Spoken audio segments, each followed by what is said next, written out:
gentlemen, esteemed architects, and all honored guests.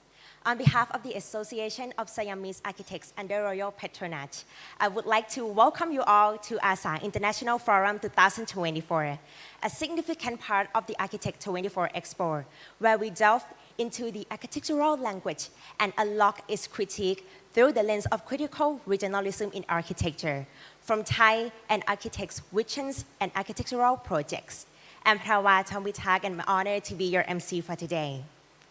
This year, ASA has created an exceptional lineup of world-renowned speakers who will share their expertise, experiences, and visions with us during this forum. For today, we'll start with Marina Tabassum, the principal architect of Marina Tabassum Architects from Bangladesh. Ong Tuan Chaya, a partner of Renzo Piano Building Workshop from France.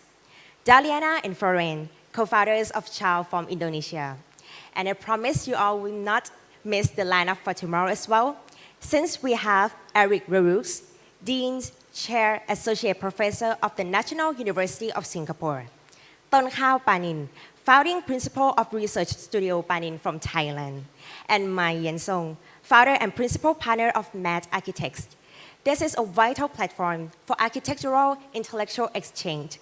Our speakers from both two days have their unique expertise who will explore and discuss with us through the lens of critical regionalism in architecture.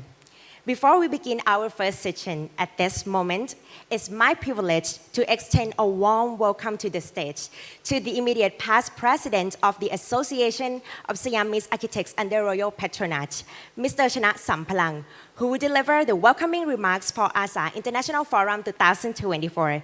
Please welcome Mr. Chana Sampalang.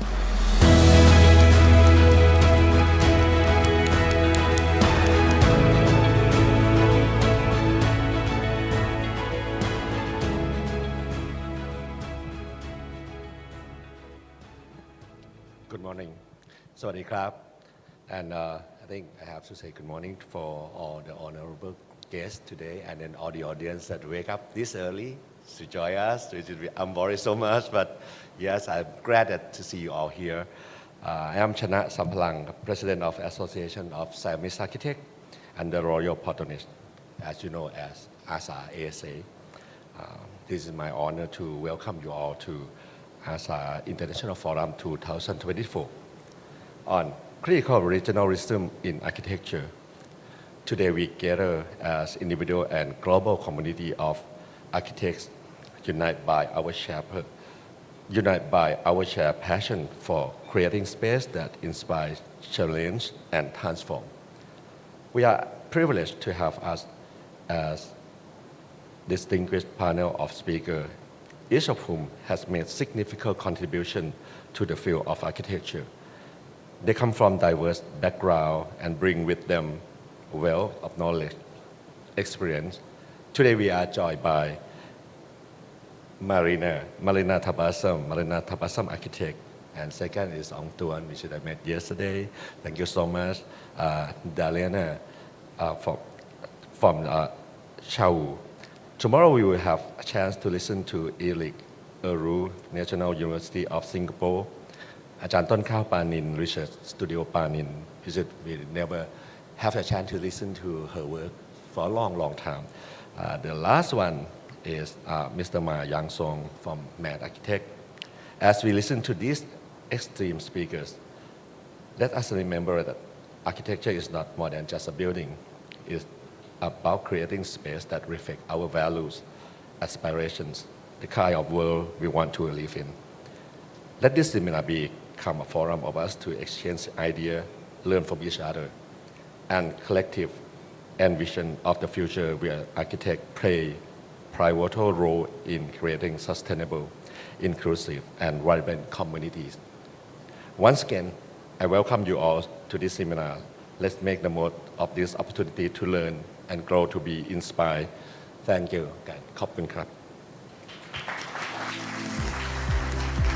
Thank you very much, Mr. Chana Sampalang, the immediate past president of ASA, for your warm welcoming remarks. Next, I would like to thank our sponsor for their contributions and support for ASA International Forum. Please welcome Mr. Wijichai Tangtira Jarunwong, Vice President Sales of NS Blue Scope Thailand Company Limited, to share a few words on the stage. Please welcome Mr. Wijichai.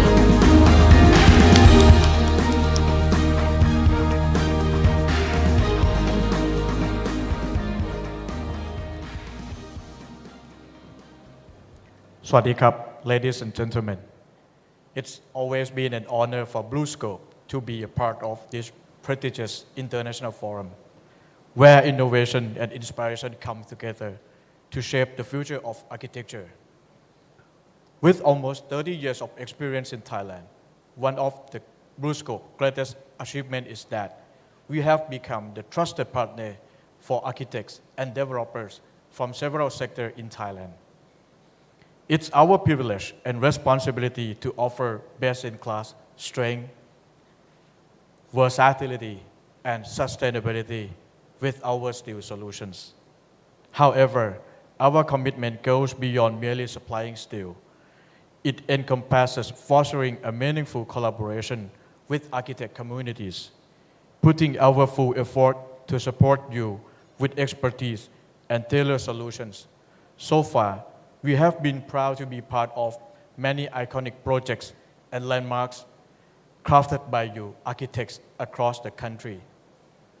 To name some are Suvarnabhumi Airport, Krungthep Aphiwat Central Terminal, and many other mass transportations and depots.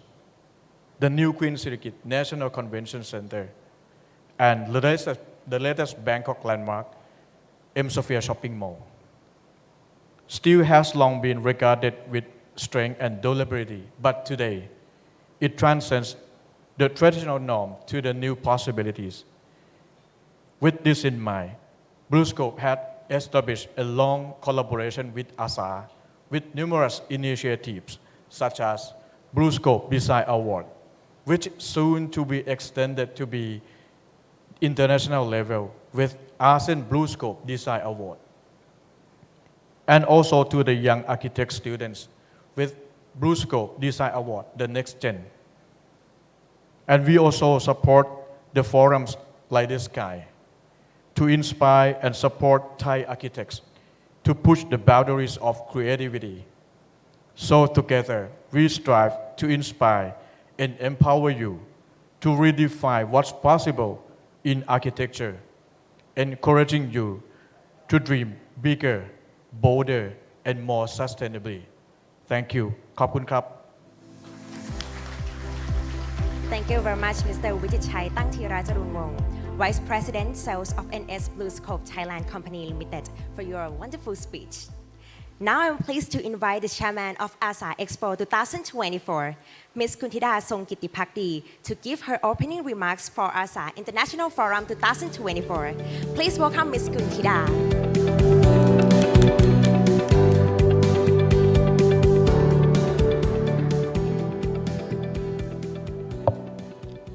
สวัสดีนะคะทุกคนนะคะ Good morning everyone. I'm Kuntida Songkitipakdi, one of this year's chairpersons for the Architect Expo. Besides my architectural practice and teaching, I have worked with Mr. Cheng Chung Hong as an architectural critic, guest editor, and exhibition curator, focusing on contemporary Thai and Southeast Asia architecture. This role has given me insight into our countries and regions' architectural direction, aiming for a global perspective. Today, I'm representing my team who all are here, who have been working tirelessly behind the Architect Expo and also International Forum. For almost a year, we have been preparing for this crucial event, elevating our standard to meet global expectations. Under the leadership of our President, Chana Sampalang, of the Association of Siamese Architects under Royal Patronage ASA, we searched for a main theme for the entire expo to align with our objective, which is named Collective Language, Samphat Sathapat. We sought a forum topic to uncover a common regional language and prompt reflection on our design direction through the critical regionalism in architecture. We invited esteemed speakers from around the world to join us this year's forum from Bangladesh, France, Indonesia, Singapore, Thailand, and China. And today we have Ms. Marina Tabassum and Ong Ton Chaya with us this morning. Our goal for this forum is to prompt reflection on our architectural direction, addressing issues like countering the pacelessness and responding to modern tradition, while respecting geographical and cultural context. Finally, I fervently hope that our intentions for this year will enable everyone to collectively look towards the future direction of our architecture together. Thank you. ขอบคุณค่ะ Thank you very much, Ms. Kuntida Songkitipakdi, for your inspiring words. And please remain on the stage as next session will be the group photo section. At the same time, I would like to invite Mr. Chana Sampalang, the immediate past president of ASA, and Mr. Wijichai Tangthira Jarunwong, our sponsor representative, to join Ms. Kuntida on the stage for the group photo section.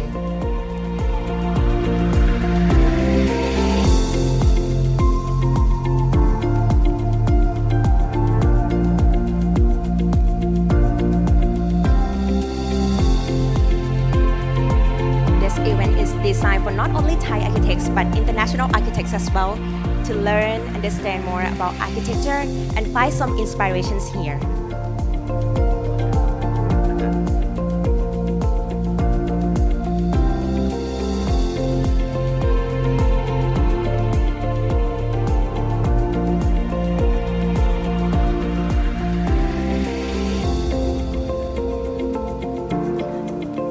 And another group photo session, I would like to also invite our speakers, Marina Tabassum, the principal architect of Marina Tabassum Architects, and Ong Ton Chaya, a partner of Renzo Pino Building Workshop, to join the group picture on the stage.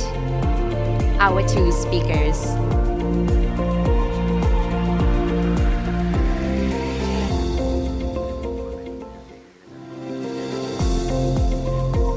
Also, this moment, I would like to invite Chairman of ASA Expo 2024 to join the group picture on the stage.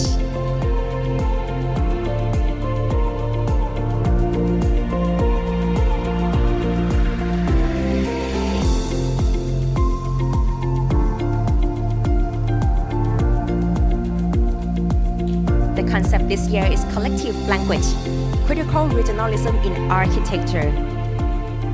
It's the concept to embrace global influence while firmly rooted in its context. Or we can understand it clearly that emphasize the design that suit local context. We will learn more through the forum today together from our three speakers and for tomorrow, other three speakers. And thank you very much, our Chairman of ASA Expo, President of ASA sponsor representative speaker. Thank you very much for joining for the group photo section. Now, our ASA International Forum has officially begun. It's time for the first section of ASA International Forum 2024 with the topic of Marina Tabassum Architects in Bangladesh. We will meet Marina Tabassum, the Aga Khan Award winner known for her contemporary vernacular architecture that addresses social, environmental, and contextual considerations. Now is the moment. Please welcome our honored speaker, Marina Tabassum.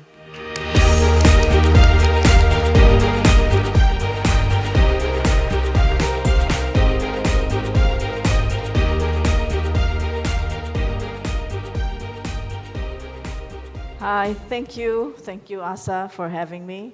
Thank you all for coming. I know it's a weekend, but to wake up in the morning and to be here, so I really thank you for that. Bangkok and Dhaka is only 2 hours away by flight, but this is the first time I've ever been to Thailand. So give me a hand, please.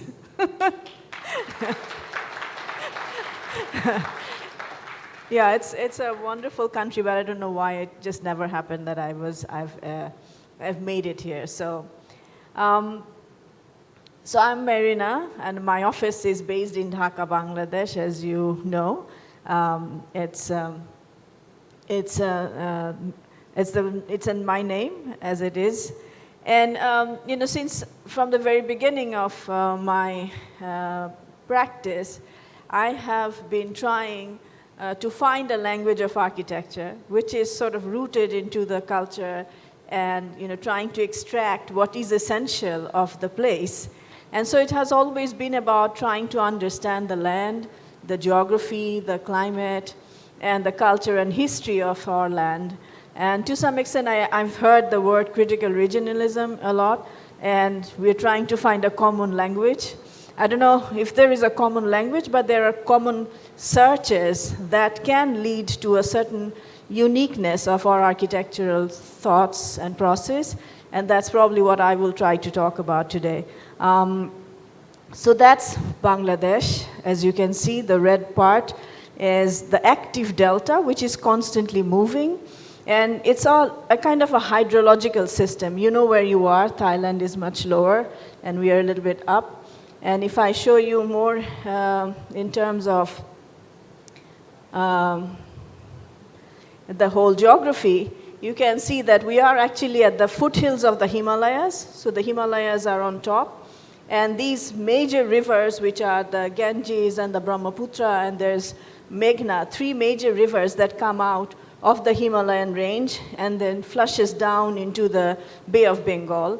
And so while doing this, they've brought in enormous amount of sedimentation throughout centuries.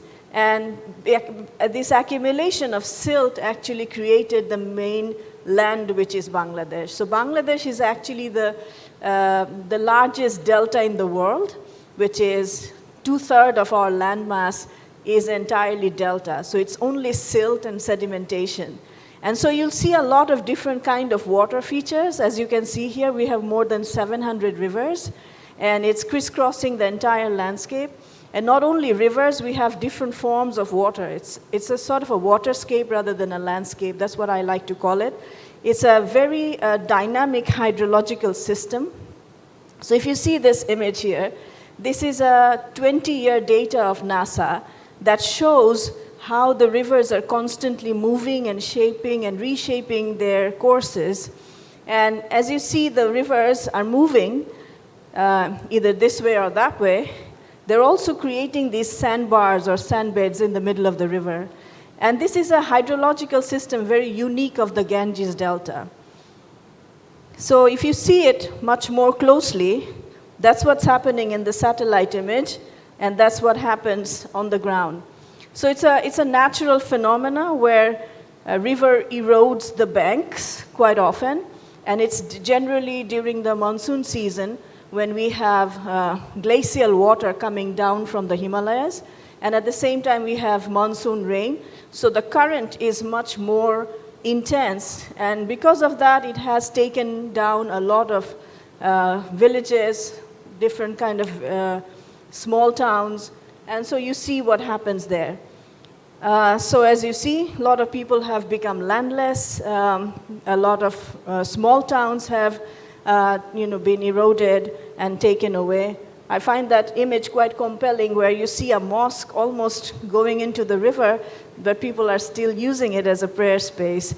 At the same time, there are these sandbeds that form in the middle of the river. So these are sandbeds, which almost looks like beaches in the middle of the river, and you can go and tread on it. And these are also, again, another ecological, or let's say a hydrological phenomena, where this siltation can stay for a longer period of time, maybe several years, from 8 to 10 years, or it can erode and wash away. So it depends also on the hydrological system. So this is almost like an ecological system of a sandbed. So the sandbed, when it appears, then slowly all the ecology starts to take place. And generally between, let's say, the first year till the 8th year, this is a time when generally the government or the local people do not go there because they think, let's wait and see if it becomes land or not. So when it becomes land, by the 8th year, when you can see how everything is slowly growing, tall grass, and then all the different flora and fauna and the fish and the different birds, everything starts to come, and then people starts to habitate these spaces. And when people come, let's say on the 4th year or 5th year, they're basically landless people who has lost their land to the rivers and they don't have a place to stay. They generally come and occupy these sandbeds and make their home till the 8th year, let's say. But after the 8th year, when the land becomes much more solid, that's when the government comes in, that's when all the stakeholders come in and starts to, put boundaries, and then they have to move to maybe another sandbed. So that's an interesting system. So we did a research, and it was a commissioned research by the Sharjah Architecture Triennial. It's about looking into this whole movement of land, and it was also looking into the land ownership and the land claim. So initially, let's say, before the British colonial time, the land didn't have any kind of maps as such. So when the East India Company first came into Bengal, there was something called the Bengal Tenancy Act. And through the Bengal Tenancy Act, they started consolidating all these sandbeds as land. And so this map, which shows that right diagram, that's actually a place called Haimchor. And chors are actually the sandbeds. So it used to be a sandbed in the middle of the river, and they consolidated that as land, and it became sort of a land document. And this land was then leased out to the local farmers to be able to generate an economy for the East India Company. And later on, if you see the documents, so the first is the lease document, and the second is when the British colonial empire ended and they left, they sold it to the local people, and then it sort of became a part of the whole system where it was an inheritance. So what happens is, if you see that red dot over there, I don't know if you can see it from a distance, but it shows the land, which used to be a land during the British time, and then slowly the river started moving, so the land became water at some point, and then now slowly it's again reappearing in the middle of the river. So what happened is that the paper and the document became static, whereas the river is moving, people are moving. So it's a sort of a kind of a dry culture idea that was implanted in a culture which is very wet and fluid. So that's a kind of a difficult situation where the inheritance which goes down from one generation to the next generation are waiting with this piece of paper, waiting for the land to reappear. And so that was a very odd situation that has been created. So while doing this research, that was in 2018, 2019, what we found out is that there are these places where this land moves and the rivers are constantly moving. People basically have a flat pack system housing. So they have this wooden frame structure and then corrugated sheet, and they make the houses in a way that at the event of land movement or when the land starts to erode, they take their houses down, they put them in a boat or a cart, and they move it to a safer location. So it's actually a flat pack system, which nowadays IKEA and many other people sell, but this has been there in our landscape for more than 200 years. So you can also buy these houses. If you go to a market, there are different sizes, shapes of these houses which you can buy. As you can see here, that's a market place. So we bought 3 of these houses to showcase our research work in Sharjah. Let me see if I can go to the next. So that's how they build the houses, with a wooden frame structure. So this is Sharjah, UAE, and we took these 3 houses in a boat or a container, let's say, and then we put it up in a courtyard that we were given, and that's where we actually showcased our research about the land inheritance and how people build. So these are actually very beautiful structures, but in a way they cost about 3,000 to 4,000 US dollars to build one house. And the landless people do not have that much money to build a house of that sort. They are basically living off the land, farmers, and this is how they live. When we go to these sand beds, that's what you see. So that's their houses. So during the COVID time in 2019, when work kind of stopped in offices, and we just finished that research, and we've seen the way people live, we started looking into the idea of how one can actually give a better living condition to these people who are moving from one place to another. So, all these questions came about during the COVID time when we had a pause and we could think through our overconsumption and our over-extraction and the imbalance that we have created, and kind of focusing more on nature rather than focusing on human aspect. And in many cases, Bangladesh, so Bangladesh is facing sea level rise, as you know, and the climate crisis. So sea level is rising. We already see these changes in the biodiversity, especially in the coastal areas, as you can see here. And we are expecting a much larger area to be flooded during these times. And this glacial flow is increasing over time, and this is becoming much more precarious in many ways. So this is what we came up with during that COVID time, which is sort of a space frame structure that we created, a sturdy structure. We used bamboo and steel connectors, and sort of very easy to assemble and disassemble. At the same time, it has 2 levels. It's much more less costly. So when we built it in 2020, it cost us about $250 US. And now, when we build it now on the site with transportation and labor and everything, it costs us about $450, which is much more effective for people who live there. So this is a system that we tried to develop. And this was our idea, that this could be sort of a village-like situation where people can come together and live, and if it floods, they can still move to the upper deck and stay there. They don't have to move away from their houses to some extent. This is a mobile structure that they can dismantle and take it with them. This is also less costly. They can source material locally because bamboo is a local material which is already there in our landscape. So we also formed a foundation. We call the Foundation for Architecture and Community Equity.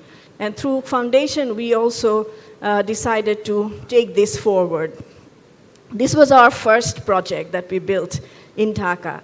And this is an 8 feet by 8 feet structure, just to try out if this is a viable solution. And it worked out. And this was during the COVID time, absolutely at the peak of COVID, when it was much safer to go out in the landscape and in the villages rather than staying in the city. So we took it to the next level, where you can see the way we travel. So these are the sand beds in the middle of the river. And so to go there, you have to take a boat like this from Dhaka to the mainland. And from the mainland, you have to take a smaller boat. And then the smaller boat takes you to a place like this in the middle of the rivers. And you can't imagine the scale of the river. You cannot see from one end to the other end. That's enormous, its size and scale. And that's the sand bed. It appears in the middle of the river, as you can see. That's the elevation of a sand bed. And so that's the sand beds. And the river is somewhere up there. I don't know if you can see, there is a boat very much up there. So the river and the sky is pretty much in one line. You can hardly see that. So in a situation like that, we started building. So we built with the community, local community, because it was an intervention into the vernacular. So it's a much more difficult process than what we think is possible. So as architects, we just cannot go somewhere and start building something. It has to be accepted by the local people, the common people. So that was the biggest challenge, because architecturally, through our education, we are not really trained to be anthropologists.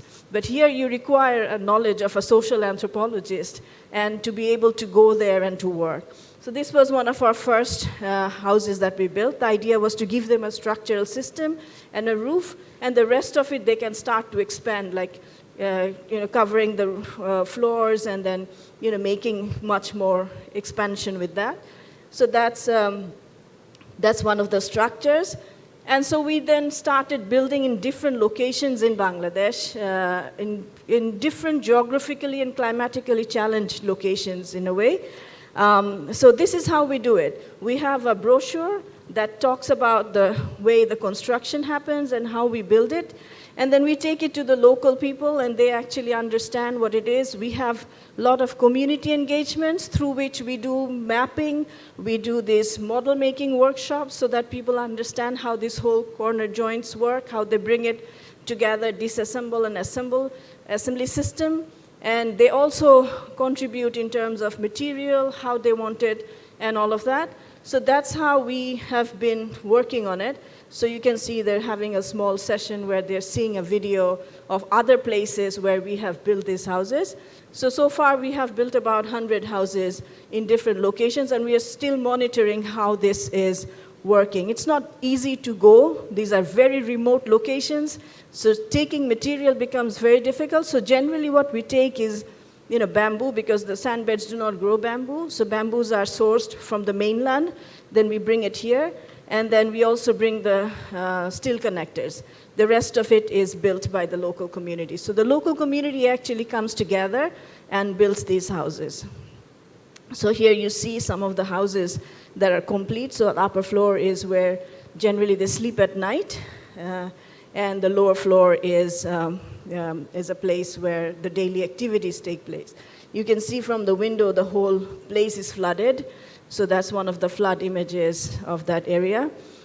And these are the local material. These are tall grass that grows in the site or in that sand beds. So we source the tall grass, and generally it's a very common local technique of making facades. So they use grass as a material.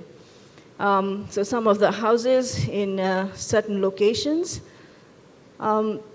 So it's actually a system that we would like it to become sort of a public knowledge so that it becomes embedded in people's mind and they can start generating it according to their own way and sort of adapt to the whole situation.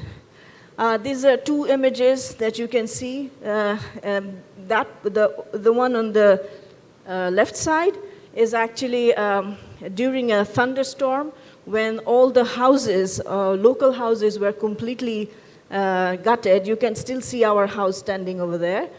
Nothing happened to it, so that showed that it can withstand a certain amount of wind pressure. And this is during flooding season when people can still stay up and they can use that local lower part. This has been around for a bit, for the last several years. This is in the Royal Academy in London. We had it showed as an exhibition. We have some beautiful images also done by some of the nice, it's a beautiful triptych that was created by Orin Joy Shen and shows the whole story of the Khudibari. So we call this house Khudibari, or the system Khudibari. Khudi means small and bari is a house, so it's a small house idea. And so this structural system is also something we have been working with in the refugee camp. So as you know, Bangladesh hosts about 1 million displaced Rohingyas from the Rakhine state.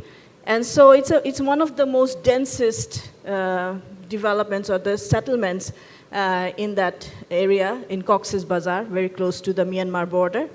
And we have almost 1 million people in this particular area, and this is actually showing all the refugee settlements in that place, as you can see here. And many of my, I don't know where it doesn't show, okay, sorry. Okay, yeah, there you go. So some of my studio works, my students also, I take my students to the refugee camp. So this was my Yale studio last semester, and the students worked on a disaster shelter. And so basically, what happened is 2002, you can see this is actually a reserved forest, which was cut down and made space for the refugees, which is here. So the refugee settlement started growing. And now the Bangladesh government wants to reforest these areas. So reforestation was one of our projects. So we've worked on 8 different projects with the World Food Program in this area. So we did some reforestation in a much more natural process. So we worked with the refugees in a much more community, similar way as we do in our Bangladeshi landscape. We went and did some community engagements works.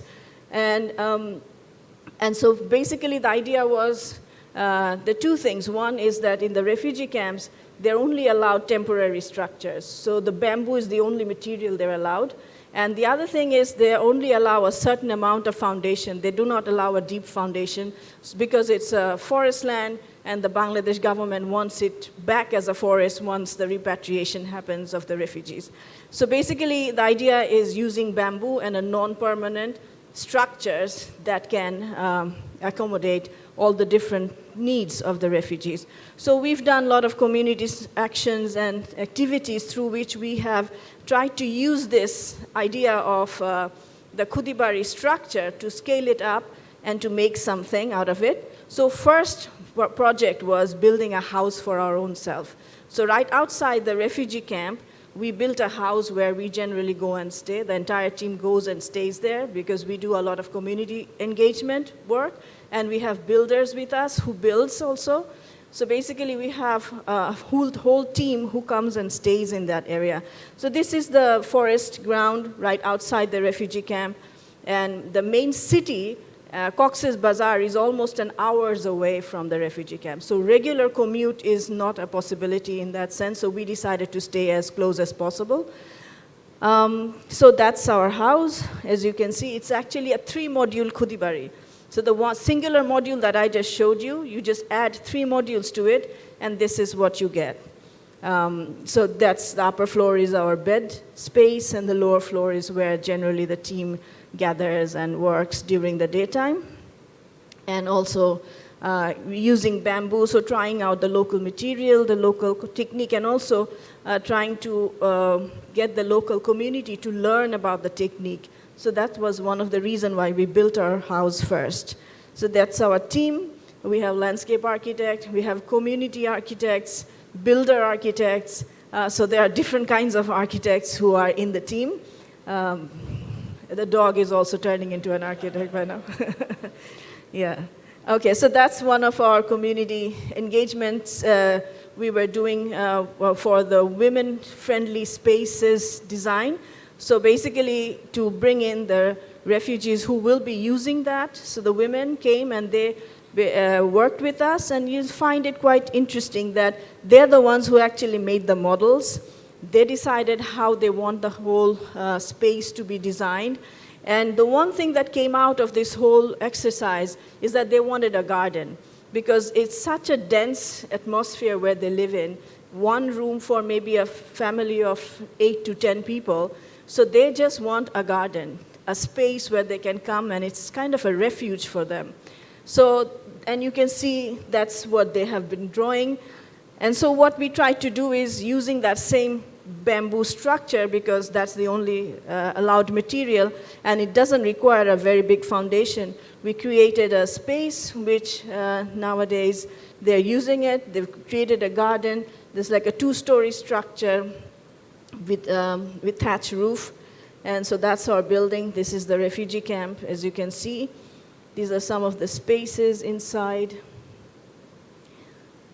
Yeah, so the idea is that you can actually scale up this as a building, and it can be used. We've also worked with the local farmers because the Bangladeshi communities who live in that area were also affected by this exodus of people who came in, and their livelihood was also disrupted. And because of that reason, there's also a program where women farmers are also being given different kind of spaces. So we designed a space which is aggregation center where women farmers bring their fresh produce and they sell their fresh produce in this area, but using the same technique and the same ideas. Okay, so so those are some of my projects which are about displaced population, displacement within the country, and displacement cross-border also. And these are certain things I feel that in the 21st century we will be seeing more because of the climate crisis, because of the enormous disparity that we have in our living condition, in our economic conditions. So this situation of displacement will be increasing over time. So we need to find solutions for people who are being displaced. And mobility, taking structures mobile, I feel like will become a norm to some extent. Going back more to your critical regionalism idea, much more static in a way, more about place and placemaking. I will take you to show you some of the ideas and works that we have done over time throughout my practice. And generally, I'm very context-driven. And for me, context is about the geography, the climate, which gives us the uniqueness of who we are as people. And at the same time, time is another kind of dimension that adds to the culture, which is about the evolutionary nature of it. And together, time and the place creates context. And so if you look into Bangladesh, as I was mentioning in the very beginning, we are a delta. We don't have any other material than earth. Earth is our material. We don't have any stone. We don't have anything as such. So if you see that we had Buddhist monasteries from very early times, and then through that we had Hindu temples, all beautifully, intricately carved out magical spaces, magical buildings, all built with earth. So you take earth, you bake it into brick, and that's your material. And so we have good brick masons also. And so you can see there are a lot of brick construction. A lot of our projects was about looking into what material we have locally available. So a lot of my buildings, when it is about permanence, is about brick to some extent. So you'll see a lot of use of brick. Also trying to source locally available materials which we can then transform into something much more unique in a way. So to me, material is never a challenge in that sense. You can take any simple material and turn it into a great thing to some extent. So a lot of these spaces in the very early times in my projects were about trying to source whatever is locally available, local techniques. Like here, you can see that porcelain is something of a technique that has been there in our landscape for a long time, so trying to use that. And then the other thing is the climate. I think climate has a major force which dictates how our buildings should be. So I'm trying to always create a connection, or let's say respond to the climate that we are in. So Bangladesh, as you can see, the Tropic of Cancer cuts through Bangladesh, which makes us a subtropical climate, which means we have a dry and cooler months of almost 6 months, 4 months roughly, and then 2 months a little bit in between, and then 6 months of monsoon, humidity, and hot. Like now, if you go, it's very hot and humid climate, but slowly towards October, November, it becomes much more cooler and drier. So there is these two different ways that you can see. So temperature has always been rather moderate. Nowadays, we are experiencing heat wave, which is definitely making us think differently, but usually it was always about having a roof over your head, and that was it, and letting the air flow. So as long as you can maintain an airflow, and you can keep yourself above ground, because we flood a lot. So if you see that image over there, especially this one, the Banglaragini image, where you're taken above a plinth level, so you're above the ground, and then you have a roof over your head, and that's architecture. That's essentially all you need. And this is one of our first architecture that was built by Mazhar al-Islam in 1953. First modernist building to some extent. This is the Fine Arts Institute. And in a way, it kind of showcased the tropical modernity that can actually happen in our landscape. Some of our projects, as I was showing, it was also about blurring this edge of inside and outside. So it was always about finding a balance between in and out, where you can actually have a flexible space where it can be closed and open at the same time. Also introduction of courtyards, because courtyards really helps to condition the air and the light and can be able to then let it into your building. So it's about stack effect, how you can use stack effect to be able to cool your buildings. So breathing of a building is an important element in my projects always. So this is a small project that I'll show you on the outskirts of Dhaka, 9-square grid plan. I was very inspired by Palladian villas. So this was one of my, let's say, Bangladeshi Palladian style. A courtyard in the middle, and then the four corners have these courtyards.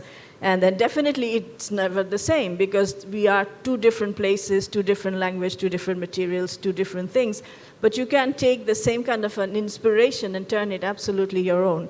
So that's one of the things that I was wanting to show.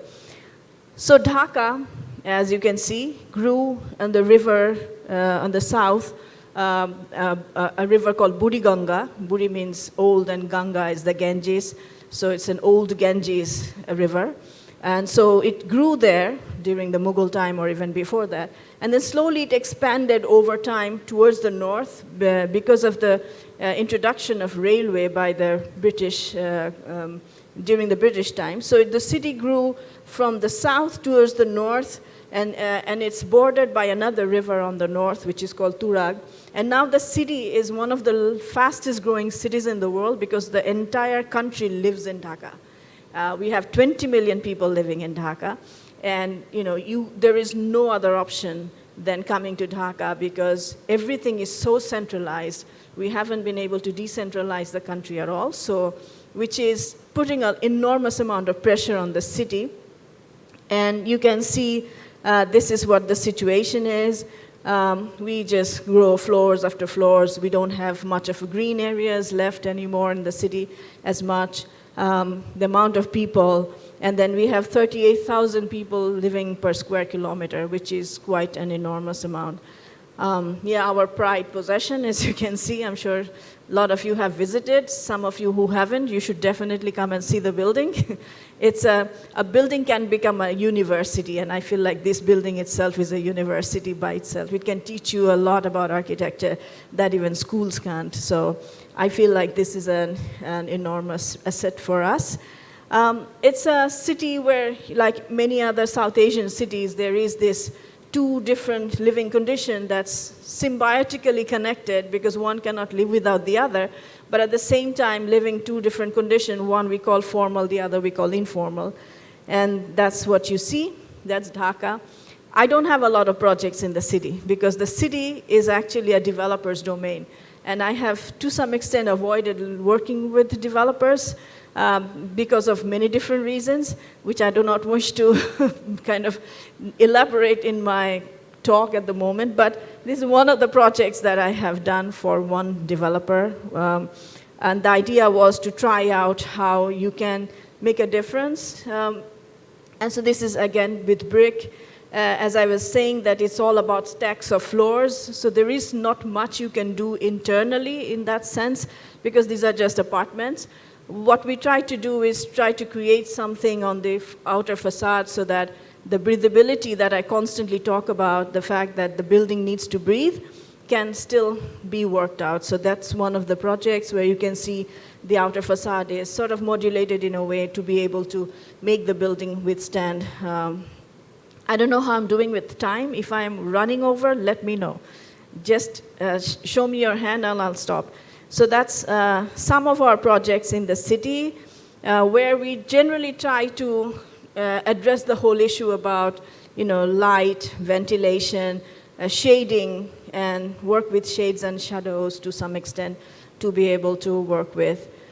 One project in the city I will show, it's a much older project, but in a way to just showcase that the city, as you can see here, densely built, and there is very little green areas left yet, So that's the Parliament complex, which is some green. And then there are certain green areas, some lakes still available. Otherwise, it's heavily built. So one of our sites was for the Independence Monument and the Museum of Independence, which is in the middle of the park, as you can see here. And this is one of the last remaining parks in the city of Dhaka. So when the government came up with the idea of building this monument and the museum in the middle of the park, that was one of our challenges and it was a competition, and our competition was to go for a non-building approach.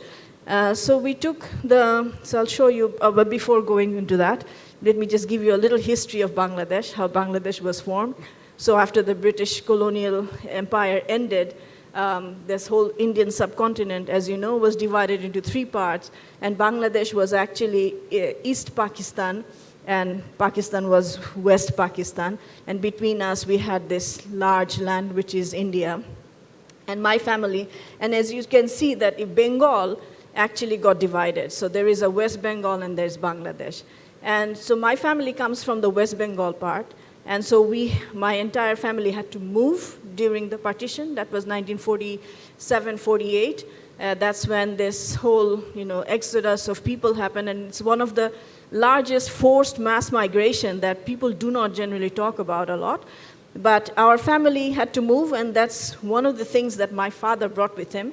And he was 6 years old at that time, and he thought this is a prized possession. This is like a base of a hookah that he brought with him, and we still have it in our house. But it's just, that's the only connection we have. So it's also an interesting story which entails part of us. And so after 47, in 1971, Bangladesh, as you know, we had an intense 9-month-long struggle and fight, a freedom fighting between the Pakistani forces and the Bangladesh freedom fighters. And basically, Bangladesh became a sovereign nation in December 1971. So the same land I was showing you, the site where we have the project, was a during the British time, horse racing ground, and then that became a very active public space during the Pakistan period. And then now it's also a park where we have the project. But at the same time, there are lots of historical events that took place. One is in March 7th, 1971, that's when the father of the nation gave a speech, which actually triggered the war. And then in 1971, in December, that surrender of the Pakistani forces happened at the same ground. So it's historically also very significant in that sense. So what we tried to do is we tried to take a very small footprint of the site and trying to create a plaza and a walkway, a reflecting pool around it, and then there are certain elements on the plaza, as you can see. Oops, sorry, I think I've gone a little bit fast. So that's the plaza, the reflecting pool, and you see the Tower of Light or the Tower of Independence, and then there is a little water body. And so the idea was to take the museum below grade, and so it's underground, as you can see in the section here, and the Tower of Light, which is about 150 feet. And then we have the plaza, which is about celebration, freedom, dream, aspiration, has a preferred direction. It always goes upwards. So the plaza is for that.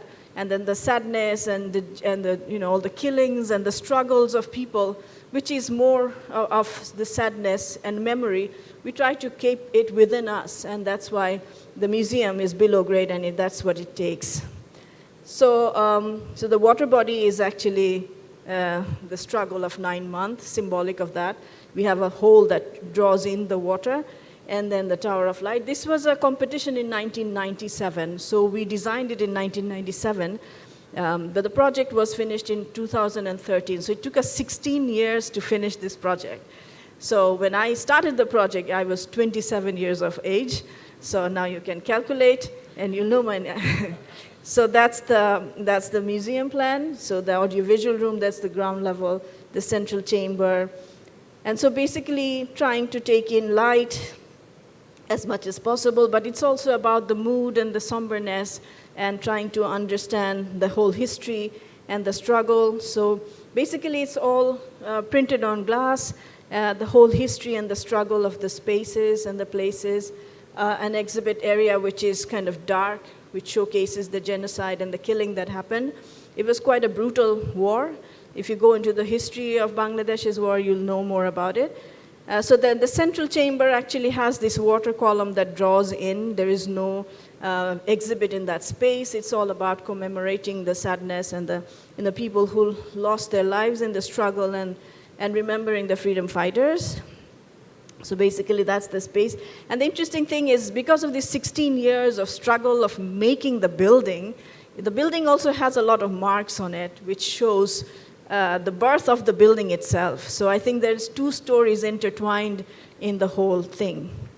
So, okay, so basically, I don't know what's happening, but all right. So that's the Tower of Light, which is actually made out of glass. Glass was not our material was light. And to explore light, the only material that we could find that can hold light is actually glass. So the glasses are stacked like bricks, and so it kind of creates this refraction, and through refraction you get this prismatic effect if it's a bright sunny day. And so the reflecting pool, people, children, being children, and then in the evening it kind of is lit from the outside, and you can see the glowing Tower of Light, which is the beacon of hope for a young nation. And I always love to say that my country is younger than me. So, okay, so that's one of our Mughal forts in the middle of the city, but this is on the other bank of the city. So the city is not contained in the southern Buriganga River anymore. It has spilled over, now it's gone onto the other side. So some of our projects are actually on the periphery. And this is one of the community centers that we designed in that area to be able to let the local people have certain cultural activities. So that's one of our buildings in that location, which actually is not much, but just large spaces where people can gather. We have a central atrium space. All the services are at the back. And yeah, I'll just go very quickly so that I can show you a little bit more. So the atrium, as you can see, the section. And one project I'd like to show you, it's all about stitching spaces. So that's the river. These are all peripheral projects. As I said, I'm not in the city. I'm all either in the outskirts, building for the local people, displaced people, because I'm displaced myself, or I'm on the periphery of the city of Dhaka. So this is one of our peripheral projects where we have tried to create this, these are all industrial spaces on the outskirts. So we have industries on the sides, but there was this patch of space which had a building which was about, so I don't know if I can show you the building. So that the building is up there actually. Those at the back, you can see that's the building I'm referring to. This building was historically quite significant because the first draft of Bangladeshi constitution was written in that building. So the people who owned the building, which they are also very politically connected, wanted to revive that space. But the thing is, over the years, this was neglected. The building was not in a good shape. So, so when they wanted us to revive, we went there and we saw that this is just a tiny strip of land.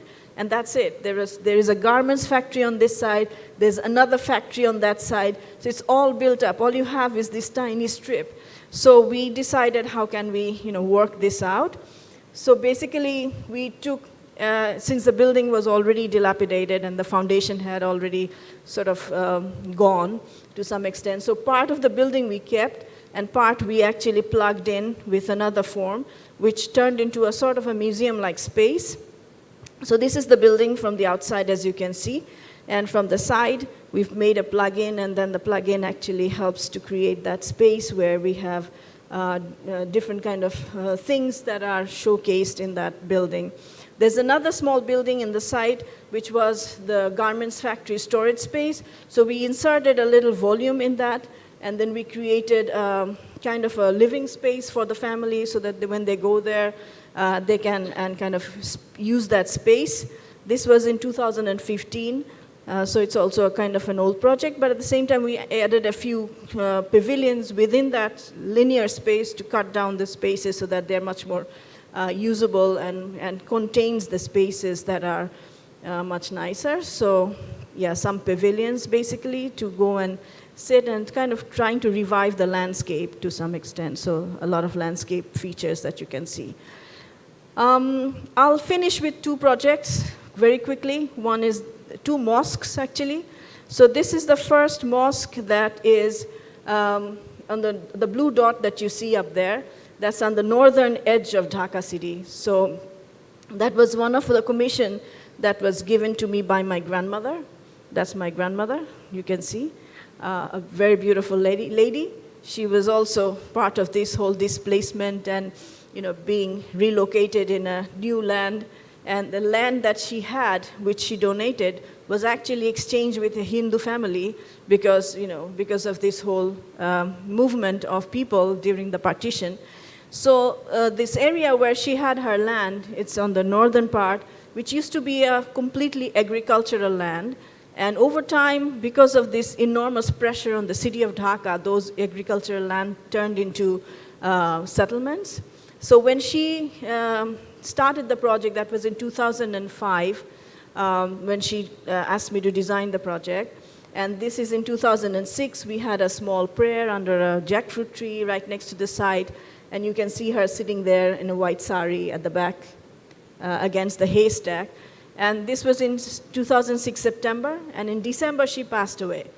So in a way, it became sort of a promise that I made to my grandmother.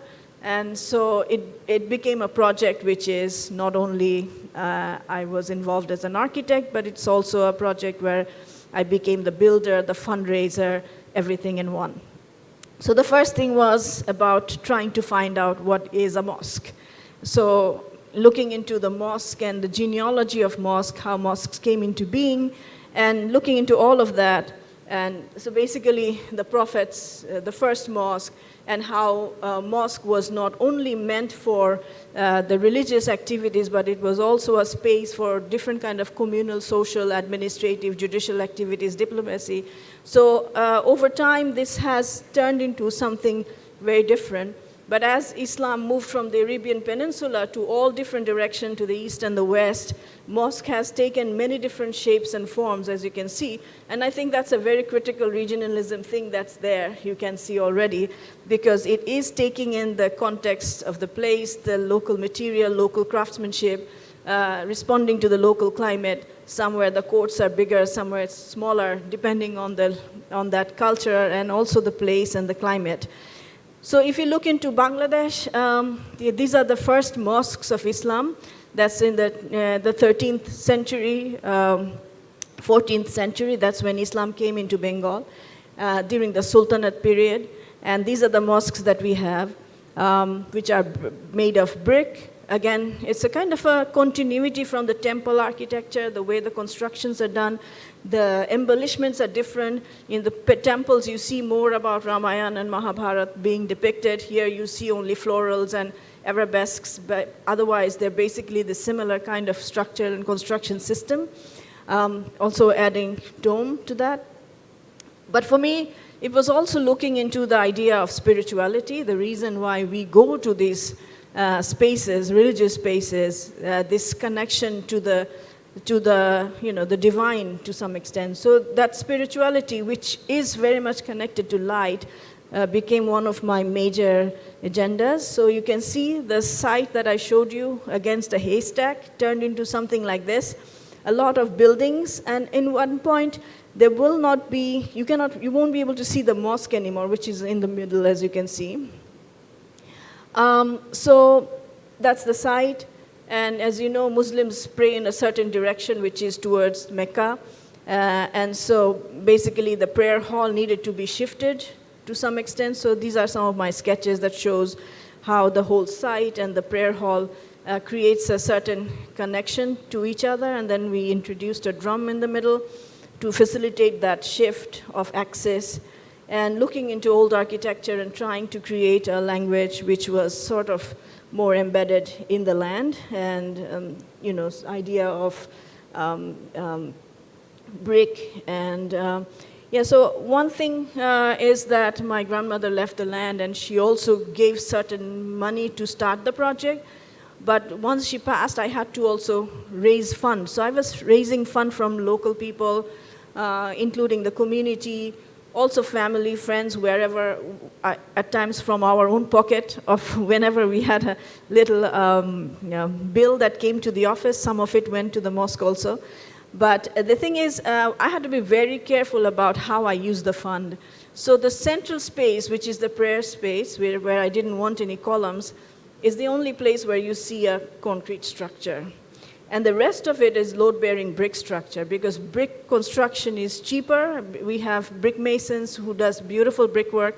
So the entire wrapping of that main prayer hall is entirely done in brick, except for the, let's say, one of the floors that we have. So that's the plan. As you can see, you enter from the south side. That's the direction of Mecca. And we have ablution space, a little stair that takes you up to a library. And so basically that's the mosque. As I talked about porosity and breathability of a space, which is always there. I'll be done before 15 minutes. So that kind of porosity is also there, trying to address that. So that's the mosque in its own context. The one thing I tried to kind of also address the fact that, once everything gets built up around this area, there will not be, and it's not in my control. It's people, lands, they will build it. So to keep a little bit of space which people can actually come and stay and sit and enjoy, that little triangular space has become the only urban space to some extent. And I think that's also quite vibrant all around the time. So yeah, basically, so you can see how generally children use it to play, the whole context, the urban context and people's use. Some of the images just to show you, that's the entrance, that's the prayer hall inside, and the play of light to some extent. And as I was showing that the circular drum is actually open to sky, so you get light, and also the rain can fall into the space, but also it can ventilate the spaces. The prayer hall doesn't rain. There is no rain coming down. There is all covered up. So, but there is a nice play of light that actually kind of gives the embellishment of the space, because it's very unadorned, elemental to some extent. There is nothing but brick and concrete.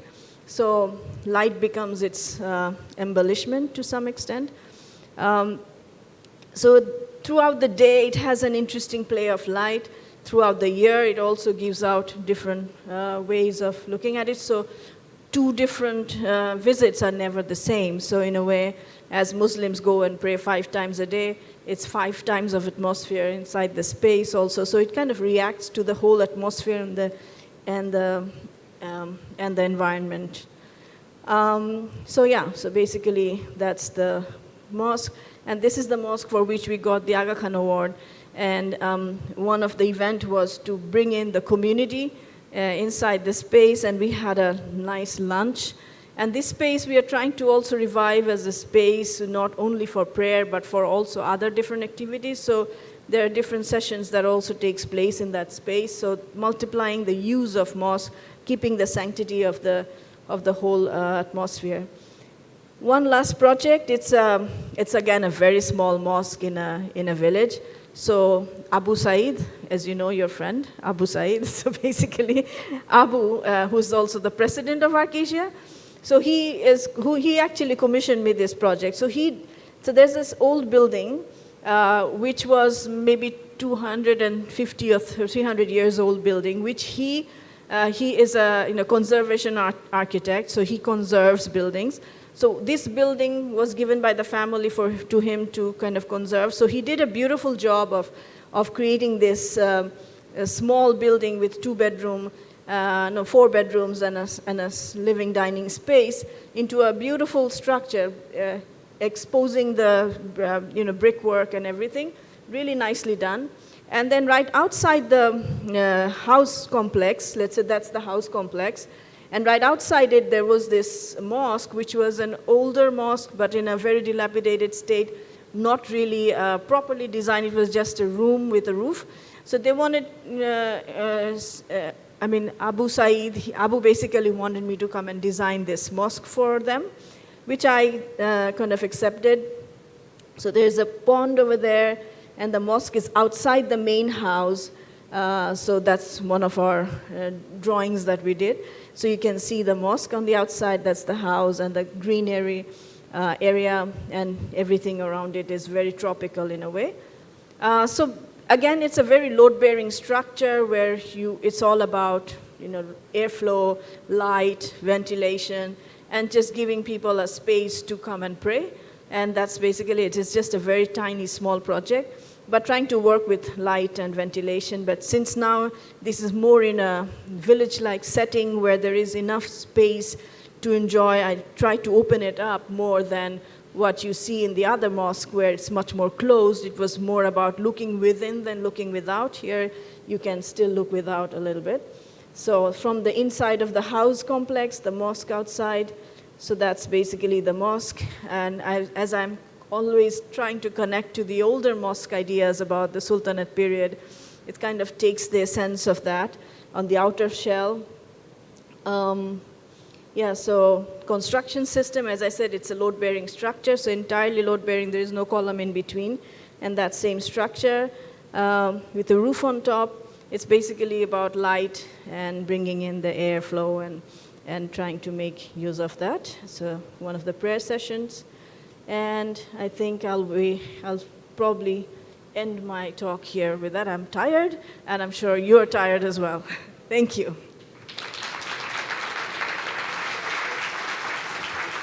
Thank you very much, Marina Tabassum, for sharing your insights, projects. I'm sure that you all can get some inspiration from your works. We can see that we need to understand the location, geography, climate. Everything is very important because it's the identity of each place.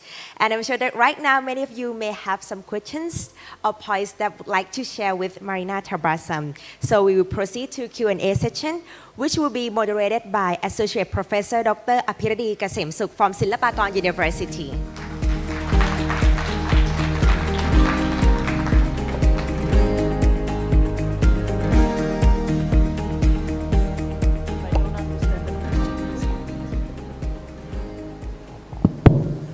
It's very inspiring sessions and lectures for us today. And personally, because I'm coming from the School of Architecture, let's start something simple.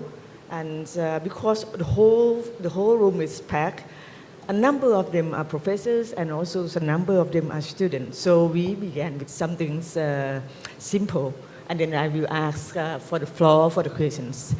As you have been involved with a lot of the School of Architectures, how do you transfer the knowledge and the design with the student, with the new generations of the future architects?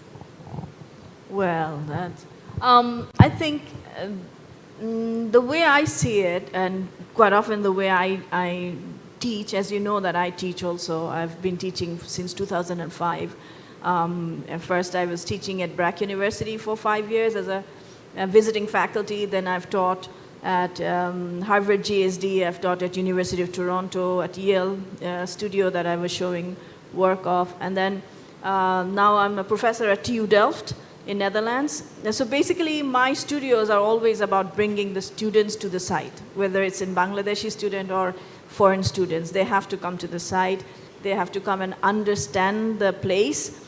It's not enough, maybe let's say let's say a week or 2 weeks, but at least it gives you some exposure, some understanding of the land and the people and the culture, and to some extent also taking a sort of a social anthropological approach where you do not come as a savior, but you come to learn, and you come to learn from the land and from the people with a certain kind of respect towards the way they live their life, because there's a lot to learn actually. One project I didn't show today, it was all about learning from the land, and it was also about wisdom of the land that's there.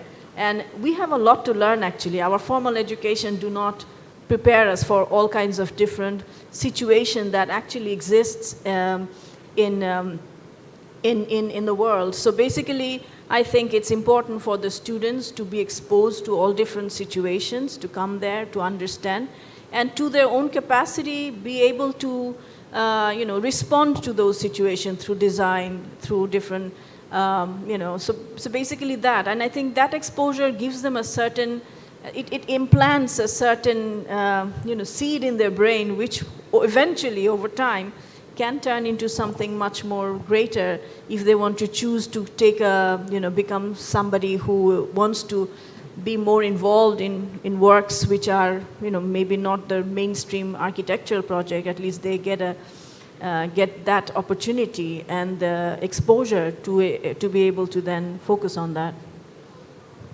Thank you. Any question from the floor? Not yet? Okay, I'm continue. I see some patterns in your practice. Started from the research, a strong research, and then moving into this social engagement with the communities. As for me, I think I would like you to elaborate more in terms of architecture or buildings as political and social tools for community. Yeah, well, I don't know whether it's how I approach. I generally never really think about all those aspects, but of course there is there inherently to some extent. When we choose to work, let's say, in the community projects, the geographical and climatic aspect is important, but at the same time, where we go has a certain kind of political and geopolitical issues also, like certain areas in the northern part of Bangladesh where we've built, we share water with India, and in those rivers, we have dams from the Indian side, so we do not get the water when we need it, but when there is too much of water, we get flooded by it. So there has been a lot of issues around that. Certain things are political. As architects, we may not have the possibility of addressing that, but as architects, we also have certain ways of addressing certain challenges where it may not be a major effect in terms of politics, but at least you can give people certain solutions who are actually being victimized in those locations. So the idea is, how do you make your service available to people where, as not being politicians, we cannot make much change in the political and the policy level decision-making process, but through our tool as architects and as agents, we can actually go somewhere and create something for people to give them that sense of refuge, sense of remission, and give them a better living environment and dignity. Okay. Questions? Yes, please. Hi. Well, first of all, thank you very much for the earlier presentations. I've had a blast going through all of that. I actually listed out tons of questions. Oh, so my God. Make it simple. A simple question. I might find you later today and ask you all these questions. But the first one that I listed is that about the first project that you did, that the one with the floods and the movement of the water and everything. And you mentioned how after the land is settled, then the government came in, then the developer came in, then the stakeholders came in. And then when you presented your projects, you actually counter all of these activities with the authorities. I was wondering whether you can actually expand on how that happens or what's going on afterwards when you actually goes against the flows of the authority in the projects that you did on that one.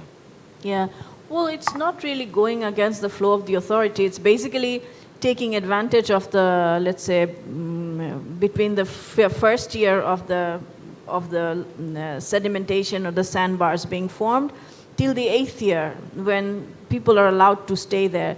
And they can start growing things. And that's allowed because, when they grow things, it starts to settle the land to some extent. So they can grow a lot of different things that grow in this kind of sand, basically green chili, cucumber, there are different kind of onions. So there are lots of crops that grow in that area. So basically, the government is fine with it. So when we go anywhere we work, whether it's sandbed or, let's say, not sandbed but flood-affected areas, we always work with the local government. So we let the local government know that we are here, we're doing some projects. We ask them to come and visit it. because we want also their support to some extent, not financial support, technological support, but their support politically. Also because you're going to a certain area, there are different kind of political situations where you need to work with the local NGOs, local community, the local government. So we try to engage everybody in the whole system. You cannot do without the government support to some extent, yeah. We don't want money from them, but we want their support so that our team can go and work there. They also help us because, you know, when we go somewhere, especially in the sandbeds, you cannot stay there because there's not much space to stay. So our team generally stays in the mainland. And in the mainland, you need a larger space where they can actually build the things. They can cut the bamboo, they do the steel joinery. So the first act is actually done on the mainland. So they assemble the whole structure in the mainland with the community because in the sandbeds there's no electricity, there's no running water, there's nothing. So it's just people living there and living off the land to some extent. And so you have to go and find a place to stay. So the local government actually gives us a place to stay where our team can go, and they have a ground where they can start assembly, and then disassembling it, put it on a boat, and then bringing it to the location. So there's a lot of process that goes through it, and the local government really helps us with that. Thank you. The next one, please. Okay. Hi, Marina. Thank you for such a wonderful presentation, and well, very powerful too. I have two simple questions. The first one goes back to the one that Ajahn P asked you earlier about architecture education. How do you, well, since these days, much of the training and the profession itself leans a lot towards digitalization. How do you see this balance between, AI and digitalized stuff on the one hand, and going to the site? What kind of balance should that be, and how to achieve that balance? Yeah, well, I think they can coexist, right? As long as you can use them in their right manner. Like if you use AI as a tool, we used to draw with pencils, and then we used to use Rottrings and Stedlers, and then from there we went to CAD.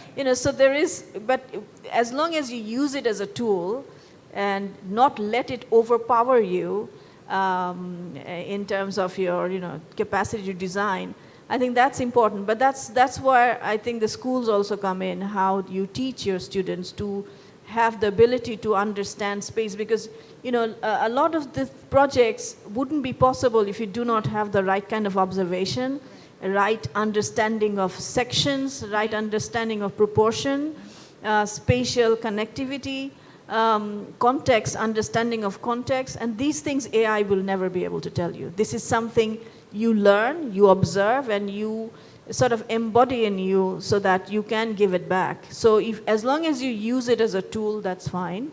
And sight, obviously, for me, sight is the key of everything, because you go to a site, the site gives you all the clues and the ingredients with which you then design. So I think it's important also for us as educators to be able to show it to the students why sight is important. And I think for me, it was one of Mazharul Islam's lectures in my school days when he talked about sight and what the connection to sight and architect is. And I feel that was something that really, every time I go to a site, that's what I try to find that connection and look for the ingredients which will then later on become a part of the design. So if you don't go to a site, you do not really understand it, not just understanding it in its physical form, but also understanding it with people and everything that surrounds it. So I think there are lots of things that we as educators, as all the things are coming in, AI and everything, have a much more greater responsibility of showing. A very holistic understanding of a site. Thank you. And the next question would be, you mentioned earlier about a mainstream practice. And so I assume that you're taking a Up till now. Mainstream non up till now. yeah, or non-mainstream. Yeah. This is maybe a politically incorrect question, but do you figure that being a woman gives you a tendency to be in a non-mainstream, or is there anything to do with gender? No, I don't think so. I don't think so. Maybe being a woman, it probably gives me much more insight into looking into far more, far-fetched ideas rather than being in the moment and indulging myself into the mainstream things. I would like to resist that, and I would like to take up things that are, I feel that it doesn't have to be a man or a woman, it's just a personal choice also. There are many women architects who are in the mainstream working very well. It's just my own personal, way of finding my own voice through a sort of a resistance towards whatever you call mainstream. My practice is quite mainstream in that sense. I do buildings, regular buildings too. May not be developer built buildings, but we do a lot of different kind of projects also. But at the same time, I don't think there's anything to do with women. No. Thank you. Right, I'm continue with another sort of differentiate from the socials and education aspect. You have been received an award, the Global Award for Sustainable Architecture. You also present with us quite a number of buildings with that kind of subtle message about sustainability. Could you please elaborate more on that, and whether the sustainable is something you have to deal with as a pre-context, or something that you aim for to uplift, let's say, the situation in your practice? Yeah, I think there's several things. One is from the very beginning of my practice, I have tried to address the whole issue that a building needs to be able to perform on its own without being dependent on artificial means.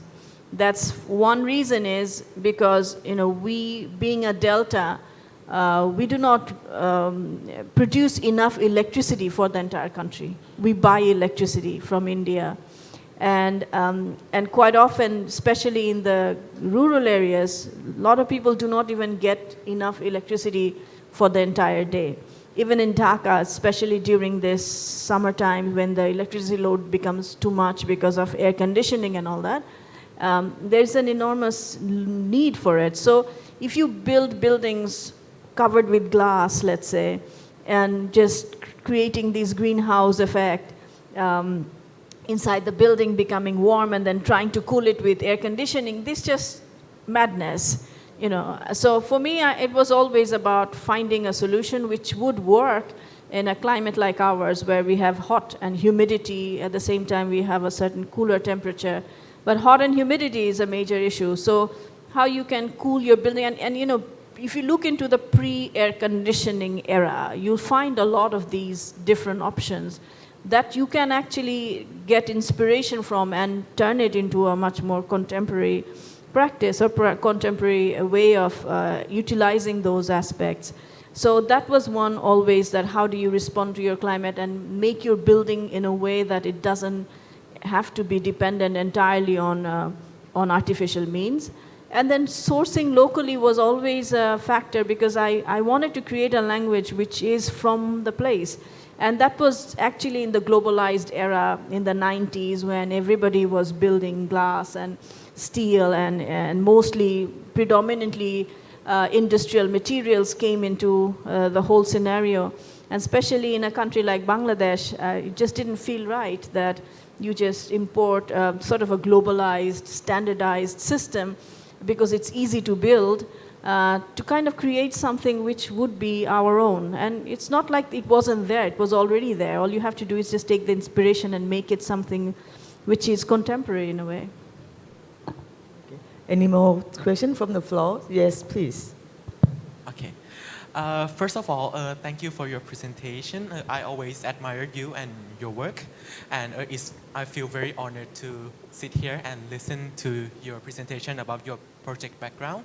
So, as an architecture student and I guess future architects, I want to ask, do you have any tips for creating a compelling storytelling through your architecture space and architectural project that you have, like for upcoming architects or architect students, like any tip for like storytelling? I don't know. Do you have, repeat from that point onwards. Okay, sorry. Do you have, do I have what? Do you have any tips for upcoming architects or architect student for creating a compelling storytelling through like your architect project or like space? Well, Yeah. compelling stories only get created when you work on it, right? All the stories that I told are kind of a journey of my work, right? It kind of is related. That's why I like to tell it as a story, because one project leads to the other, or let's say from one to the other. It's not individual, things that are compiled. They're all kind of sort of stitched in a thread in a way. So if you want to create your own story, you just have to kind of be aware of it, and then all your experiences in life, in the time that you're living through, I think everything contributes to the story that we create at the end, and that kind of gets manifested through our work. And the story I tell is just that, nothing else. So your story will be your story. So yeah, start writing it. Okay, thank you. It's very inspiring. Yeah. Any more? Yes, please. Right over there. Hi, I'm landscape architect, and I'm very inspiring when you mention about your work is about context, context-driven. And I think once you show the city of Dhaka and of course the city of Bangkok, you can say that the city around us is not built based on the context at all. And when you mentioned about that you didn't want to work with the developer, with the things like that, with the modern kind of the material, I was just wondering, how can you balance to be firm, to make sure that your building and environment is become very contextual? Because if we continue to build things that ignoring the contextual for the future, I don't see any future at all to your city and my city. What would be your recommendation for the new generation of architects to build a city to be more respectful to the context, and how to keep those balance with the developers and those external requirements? Yes. Very difficult question. Yeah, well, yeah, I mean, the cities are difficult to some extent in the sense that it's all about policy also. You have to focus on policy level. And that's what I feel in many ways. It's not just always architects and landscape architects. Architecture to me is always an act of landscape, because you are working with the land. So even before you draw something, understanding the land is much more important. But the cities, the way we have created them, are sort of especially in our context, it's much more about plot development. So you have a plot, and that plot becomes your world. That's your physical world. That's where you create. The fact that when you build something, that also impacts the people around us. So it's basically, if it's not context driven, if you do not get the clues out of the context, then what you create also doesn't give back to the context. So it becomes a kind of a disconnect between the two. So I think it's important to understand the context to be able to give to some extent, I mean, there's no right answer to architecture, but close to being right, I would say. But in the cities, I think a lot of things about policies, how you can integrate landscape, create a balance between nature and building, how much you're allowed to build, how much it's not, how do you recreate or revive the parks, and places of public spaces. There are lots of things that has to do with also planning, planners, architects, landscape architects, policymakers. Everybody has to come together and create something, and that's where the disconnect is in most of the cases, in most of the cities, similar as ours. We are always constantly having a fight between the planners and the architects, where architects' boundary ends and the planners begin, or where the planners end. It doesn't have to be that way. It needs to be a kind of a coordinated, collaborative way of working, which is still not there yet, I guess. So I really don't know. I don't have all the answers, sorry. Thank you. Thank you anyway. Thanks. Any more questions from the floor? Yes, please.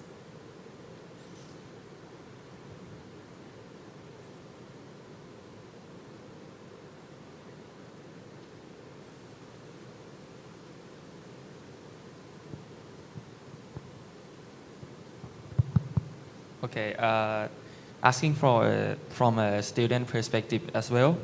So about the project of Kuhi Bari, it reminds me of the Domino House from Le Corbusier, and about the idea of customize their own needs. But it also comes up to my mind about their temporary features. Like in this situation of sharply growth of AI and technology, what if it can predict like those kind of natural disaster like really precisely? Will the temporary feature will be necessary, or this kind of architectures will be extinct? That you can predict the movement of the river? Yes. Is that what you're saying? Not only the movement of the river, but also like such as in Japan about the earthquake, or maybe the land loss or something. Like those kind of land lossing will never exist again. Do you think the temporary features of architecture will be mandatory? So how do you plan? Like, let's say, okay, let's discuss this. Let's say there is an earthquake, right? And you can predict the earthquake. Let's say that we have sophisticated measures. We can decide that, okay, on the 15th of May there will be an earthquake in that particular location, so be careful. So, okay, so then if you do not move away from that place, or I don't know, maybe the architecture can sway. I mean, this is just a solution that I created. Doesn't mean that this is the absolute solution, let's say. There could be many more. I'm sure you will create even better solutions. But the thing is, technology has changed over time. You can get more knowledge about it. But of course, that can be a tool to give you more ideas about better way of making things. But at the end, you have to address it. That's the thing. So we are kind of trying to address it in a way where you also have to think about the economy of the people you're building it for. They should be able to afford it. The locations are very, very, as I said, that very remote and difficult to reach places where no NGOs go. They don't get any kind of help from any of the government authorities also. So it becomes a very difficult situation where at this moment there is no answer. So we're just trying to create something which gives them some sort of a dignified way of living. I'm sure there could be many more interesting ways, but you have to be involved and you have to think about it to be able to create those solutions. That's what I'm trying to address, that these are people who do not get any kind of attention from our entire fraternity of architecture, right? But as long as you feel that there is a need, that we need to address people who do not have any connection with architects or architecture, and that we need to create that connection, that they also deserve a certain kind of attention, because they're also victims of this whole let's say, climate crisis, which part of us is also our responsibility as being architects and being part of the building and construction industry, which has actually contributed in a large amount in the climate crisis. So yeah, so being involved, and I'm sure you'll find a better solution. Thank you. The work is amazing. Thank you. Any more questions from the floor? Yes, please. Hi. Very impressive buildings. My questions will be very architecture, very tectonics. The term load bearings, bricks, masonries. I see you using a lot of these techniques in your buildings. In particular, the last one, not so many times that I see the flying bricks beams in the last project. Was it structural somewhere? There are some beams that covered with bricks, right? Whether it's this structural, it's. It's just resting on the brick walls. That's it. Right. The slab. So the beam, you mean? If yeah, there's a the beam, beams, the brick beams. there's two inverted beam on the top, which you don't see from the bottom. But there are two inverted beams on the top, which allows it's only in the center, because the central span is where there might be a little bit of sagging or deflection. So we have two central beams that holds. The beams actually then the whole support of the structure goes down with 4 columns on the sides, which you do not really see. It's embedded in the structure on the bricks. Right. So it's a load-bearing brick columns actually, but the beams are on the brick columns. Right. So all the bricks that you see in a lot of your projects are. Yeah. A lot of them are load bearings. All of it are load bearing. Yeah. The reason I ask is that where we are sitting here is also at the deltas. Yeah. Yeah, okay. Bangkok. We are using a lot of bricks as well. Okay. But the techniques we are just like using in the post and lintel structures, right? Yeah. Yeah. So we just do it like, too. Yeah, it's barely not used here as a load-bearing techniques. Well, you can try maybe. Yeah. Tomorrow I'll try it. Thank you. Okay, we have a few seconds left. And it would like to be the last questions? Yes, please. That will be the last question for Hi, Marina. Thank you for your presentation and so amazing buildings. Yeah. I'm here. And have some questions about the materials. Yeah, as we can see that you use a lot of bricks, and also in Thailand we have a lot of bricks as well. And I noticed that we have quite a similar climate in Bangladesh and in Thailand, tropical climate and hot and humid. And in Thailand, we use a lot of bricks and also timber. And I would like to ask your opinion about using timber in architecture, because right now we have a lot of talks of low carbon materials such as timber and bamboos. And you talk a lot of bamboos as well. I'd like to ask if you use a lot of timber in Bangladesh, or is it difficult to find ones, or what do you think about in the future materials? Yeah, well, we don't use a lot of timber in Bangladesh. That kind of construction technique or this, even in our vernaculars, only the indigenous communities use, bamboo and also wood. But they're all on the Chittagong, let's say in the fringes of the Chittagong hill tracts, where there is an uneven surface, topography is different. That's where you see a lot of bamboo being used as stilts, and then people build with wood or bamboo, both. But in the delta, it's always been mud as a material. So it was always mud construction. So you'll see a lot of mud architecture, mostly. And otherwise, the places where this movement happens, that's where you'll find these wooden structures with corrugated sheet or even wooden sheets, wood being used on the facade. But it's also, I think, in a way, it's a response to the location, and that's how it has been. So especially in the northern part of Bangladesh, you'll see 2-story mud houses, beautiful 2-story mud houses, amazing architecture. I mean, this is almost like a city made out of mud, really beautiful. But as I said, that where there is movement, that's where people use wood in a way. And brick, when you need something permanent, that's where people use brick. And also nowadays, brick is seen as a material of progress. So also in the villages, people are preferring brick than, let's say, mud to some extent. Yeah, but I mean, we don't have a lot of wood to use, so we don't use a lot of wood. Thank you. Okay, thank you so much for your Q&A and also the inspiring lectures.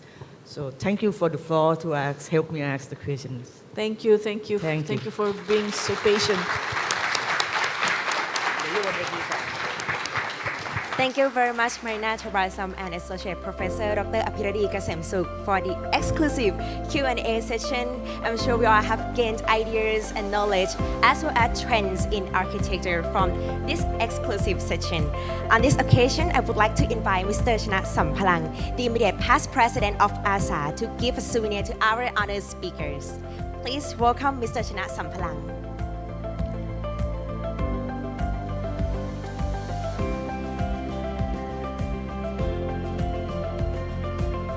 Then will be the group photo section.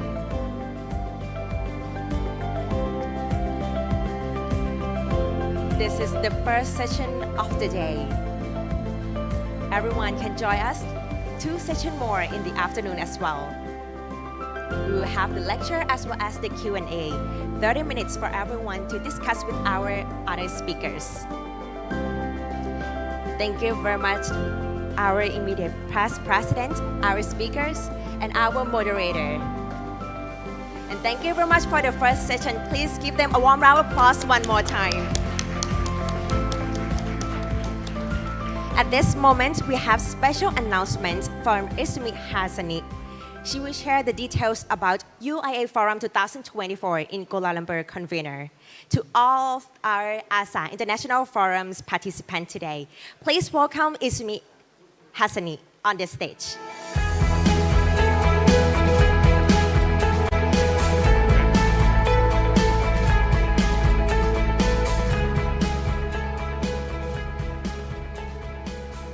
Okay, good afternoon, everyone. Sawadee Krap. First of all, I need to thank past President Chana Sampalang and also President ASA for giving us this opportunity to present what's going to happen in Kuala Lumpur this November. This November, there will be the International Union of Architects Forum with the title of Diversity, where we're going to talk about how actually in a very diverse culture, a very diverse city, that community can live together and can grow and develop the city together. As for the information of everyone, this building is called the Sultan Abdul Samad building, was the icon of Kuala Lumpur before the existence of the Petronas Twin Towers. Okay. And how it was very diverse in terms of social, diversity in social, diversity in culture, and diversity in architecture. If you look at on the screen, that how actually the old building has been built together, surrounding it with multiple type of architecture, including the building in the 80s, in the building in the 90s, and this is what the recently been built, the tallest building in the country and the second tallest building in the world. So what we have promised in 2022, when we bid to be the host, that we say that we are going to bring the visitors to look at this building. And this was the design of the building. It was designed by Carl Fender from Australia in collaboration with the Malaysian architect, RSP Architect. And the building just recently completed end of last year. So to make sure that the building is properly done and completed, myself and my friend Victor has visited this building earlier this year. And this is a sneak preview of the inside of the building. The building has the tallest atrium, which is 40 stories atrium, if you look up. And its function, not just as atrium, there's also a smoke extractor in case of fire emergency. And what we like to share is that the forum is going to be a 3-day forum from November 15 until November 17. And after that, it's going to be a UIA General Assembly from 18 to 19 November.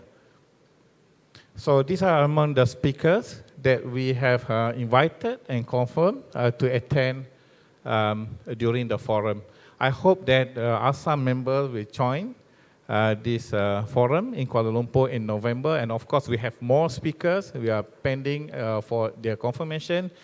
And it's not just that, we have also called for paper submission. We have received 720 papers, abstracts, and 300 papers, full papers has been submitted. Then we will select 144 papers to be presented during the forum.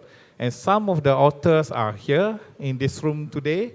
Then they will be present this paper in Kuala Lumpur.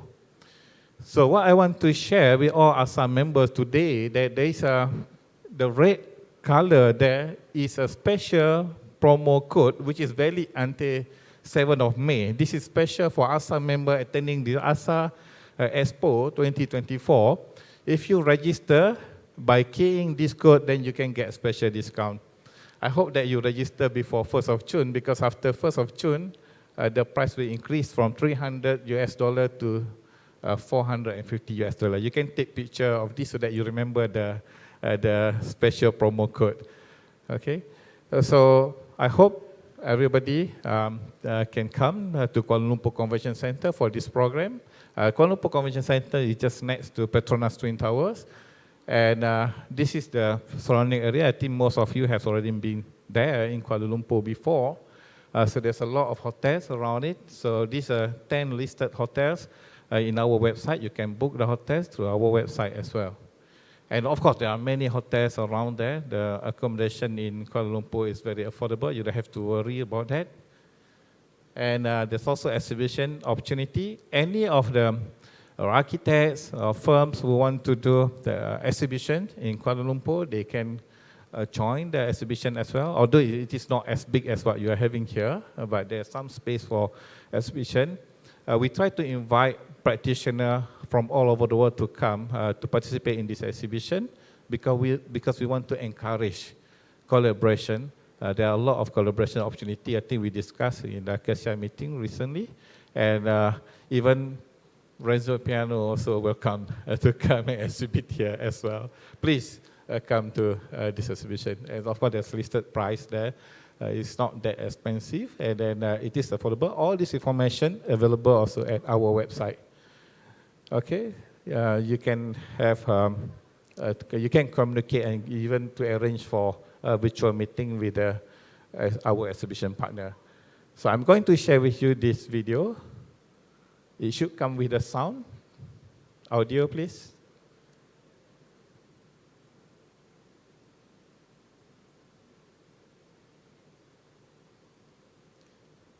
I think the audio is missing, but anyway, while waiting for audio to come, so this is the tropical forest. I think for most of the people in Bangkok, Thailand, we are very similar in terms of nature.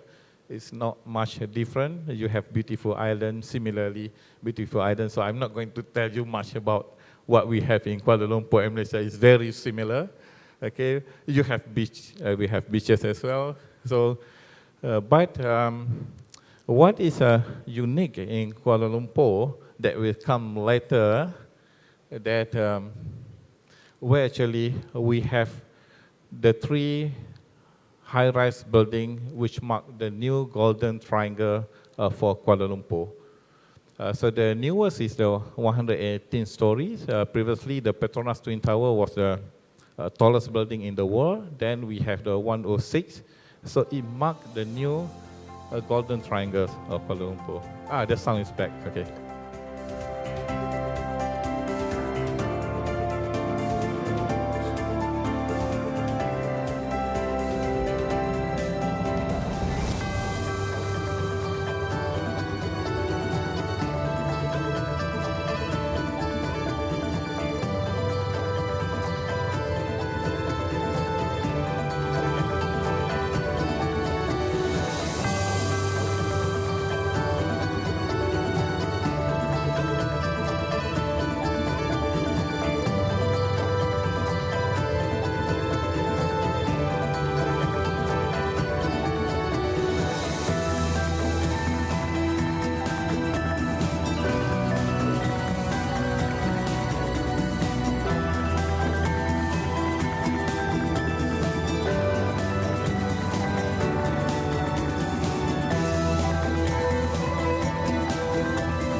Okay, I hope to see you in Kuala Lumpur.